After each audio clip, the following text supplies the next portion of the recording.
You may have weaknesses, you've made mistakes, we all have. But there's a lot more right with you than there is wrong with you. Dwelling on the negative doesn't help you to do better. Beating yourself up for past mistakes doesn't move you forward. The better you feel about yourself, the better you'll do. The more you like yourself, the further you'll go. You can't give away what you don't have. If you're in turmoil on the inside, mad at yourself, critical, condemned, that's what you have to give. Love is not something that you do. Love is something that you can become. It's your quality. If your mind is in a certain way, it's joyful. If your emotions are in a certain way, it's loving.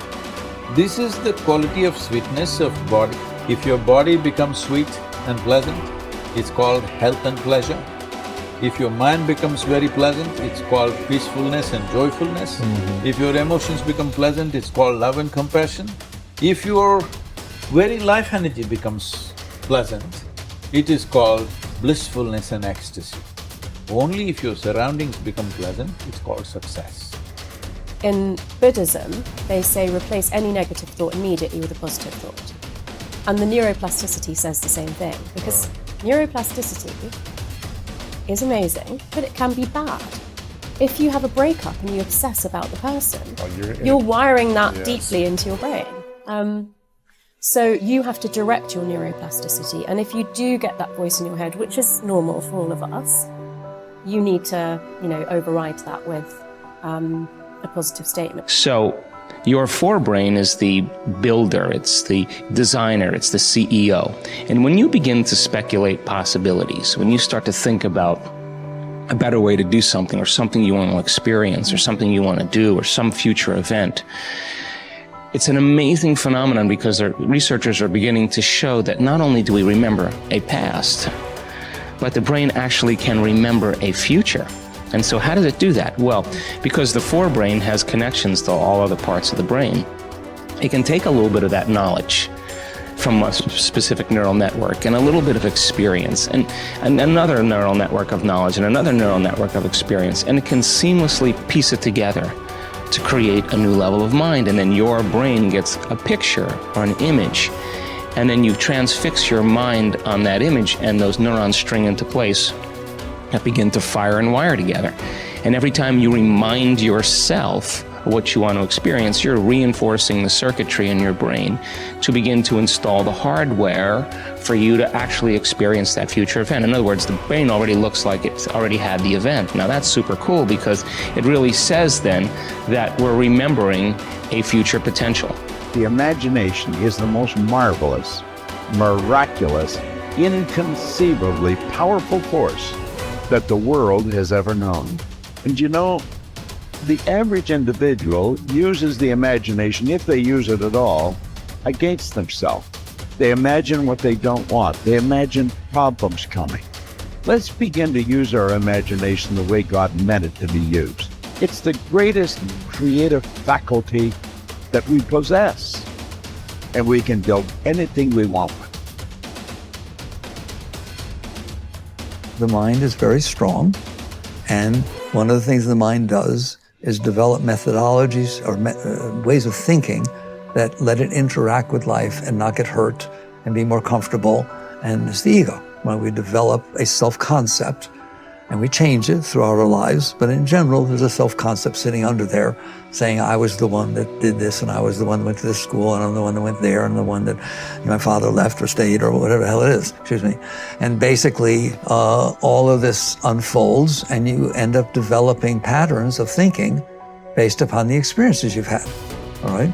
And what I'm saying, at least certainly in my experience, is that's not what makes you wake up. That's what keeps you from waking up, all right? The fact that you're identifying with these past experiences and saying, that's who I am, well, it's not who you are. You are watching your ego, you see it get upset, you see it fix things, you see it have concepts and views and et cetera, and even you're obviously very intelligent, you can use your intellect to support the ego, to support that, and so on, right? Man's greatest burden is unfulfilled potential. Man's greatest burden is unfulfilled potential. And I say, when I look at the audiences, And I know that maybe only 1% are going to achieve their potential. Not fully. I still haven't fulfilled my potential, but unfulfilled potential is man's greatest burden. And it breaks my heart because I know what you kids are capable of. I know I've had kids with 80 IQ to 180 IQ that I mentored that have done big deals. Actually, the 80 IQ did better than the 180 IQ. Okay, and I know what they're capable of, and I know how 10 million or 100 million or whatever the number is changes lives, and then all of a sudden, you know, you believe that you can walk on water. You believe that you can take a loaf of bread and feed however many he was supposed to have fed and make water into wine. And when you believe it, see, the true test of a leader is when you've trained other people to be leaders. It's in you, kids. I mean, you can do it.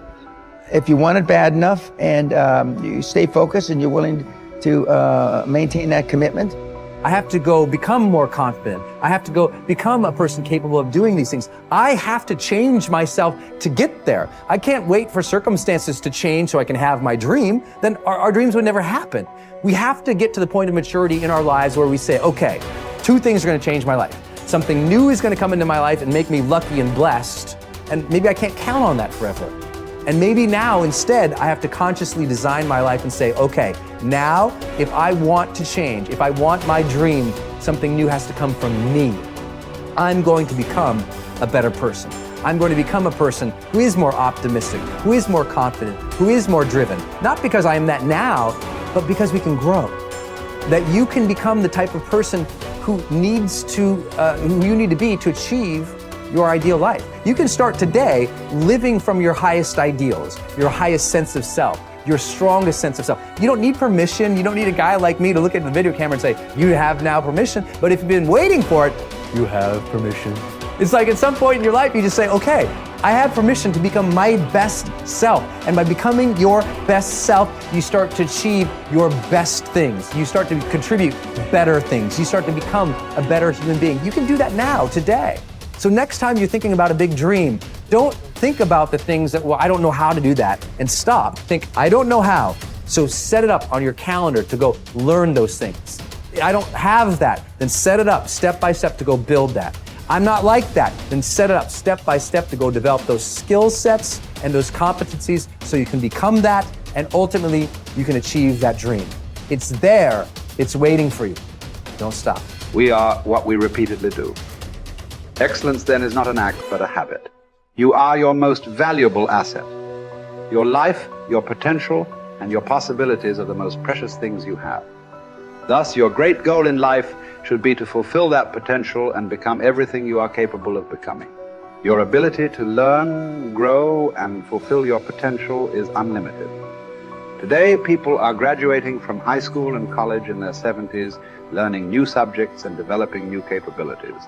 Your ability to learn and remember can continue throughout your life if you keep your brain alive, alert, and functioning at its best.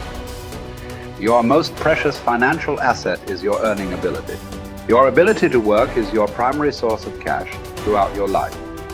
You could lose your home, your car, your bank account, and everything you own, but as long as you have your earning ability, you can earn it all back, and more, in the months and years ahead.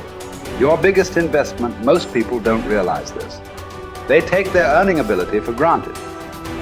But it has taken you your entire life to develop your earning ability. Every bit of education, experience, and hard work that you have invested in learning your craft and developing your skills has gone into building this asset.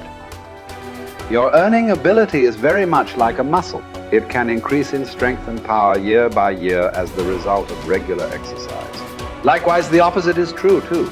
If left alone or ignored, your earning ability, like your muscles, can become weaker or even decline because you have simply failed to upgrade it continually. In other words, your earning ability can be either an appreciating or a depreciating asset. What got you here won't get you any further. Some people are actually losing value each year, declining in earning ability because they are not continually upgrading their knowledge and skill. They don't realize that whatever knowledge and skill they have today is rapidly becoming obsolete. It is being replaced by new knowledge and skills that, if you don't have them and someone else does, you will be in danger of being overtaken by your competition. The achievement of personal excellence is a decision you make, or that you fail to make. But in the absence of a commitment to excellence in your chosen field, you automatically default to average performance, or even mediocrity. No one becomes excellent accidentally or by just going to work each day. Excellence requires a definite decision and a lifelong commitment. Knowledge and skill are the keys to the 21st century. Becoming the best person you can possibly be and moving to the top of your field require the application of self-discipline throughout your life. Mental fitness is like physical fitness. If you want to achieve either, you must work at it all your life. You can never let up. You must be continually learning and growing. Every day, week and month, throughout your career, and in other areas of your life. If you're going to join the top 20% and stay there, to earn more, you must learn more. Abraham Lincoln once wrote, "The fact that some have become wealthy is proof that others may do it as well." What others have done, you can do as well. If you learn how, everyone who is at the top was once at the bottom. Many people who come from average or poor families with average incomes or who grow up in average circumstances have gone on to become some of the most prominent people in their fields. And what hundreds of thousands and even millions of other people have done, you can do as well. The philosopher Bertrand Russell once wrote that the very best proof that something can be done is that someone else has already done it.